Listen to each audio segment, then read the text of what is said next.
యోహాను రాసిన రెండవ పత్రిక 1వ అధ్యాయము 7వ వచనము నుండి 13వ వచనము వరకు.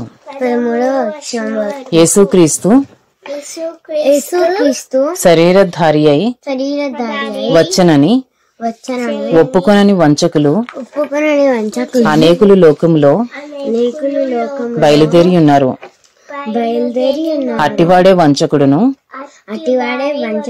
క్రీస్తు విరోధియునై ఉన్నాడు. మేము మీ మధ్యను నెరవేర్చిన కార్యములను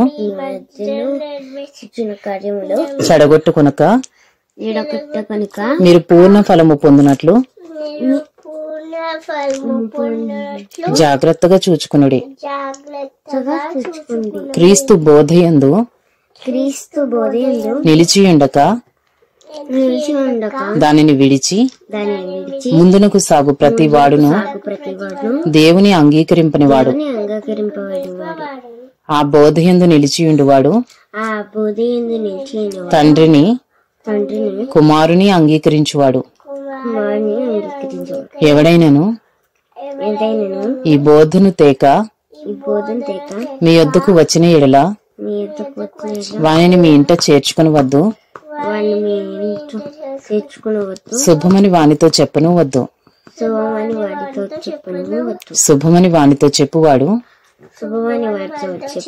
వాని దుష్ట క్రియలలో పాలివాడగును.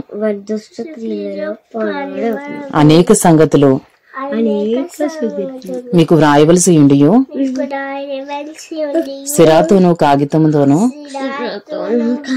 వ్రాయ మనస్సు లేక మీ సంతోషము పరిపూర్ణమవునట్లు మిమ్మును కలుసుకొని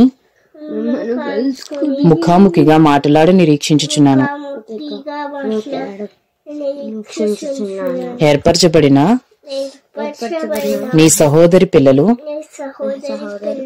నీకు వందనములు చెప్పుచున్నారు. యోహాను రాసిన రెండవ పత్రిక సమాప్తము.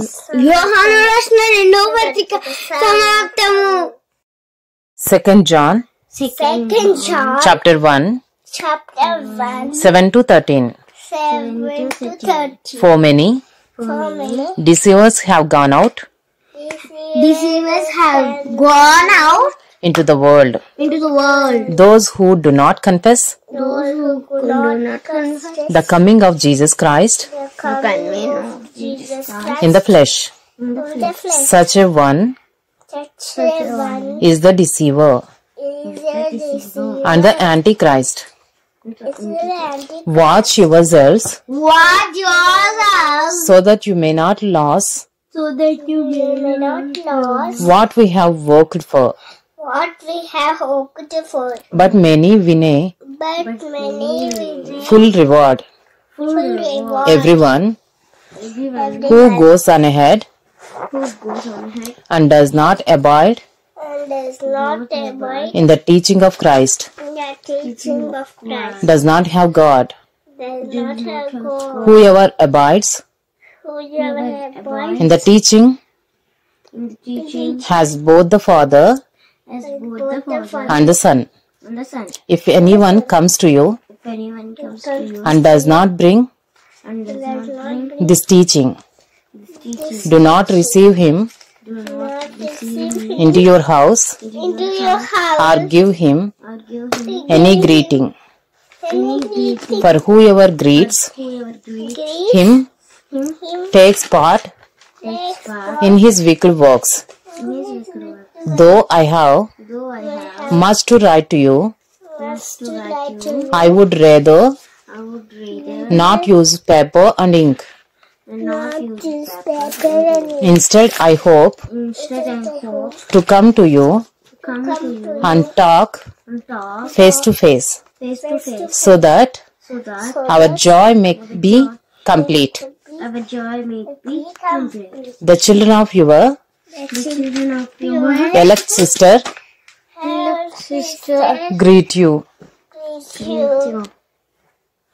Second John completed.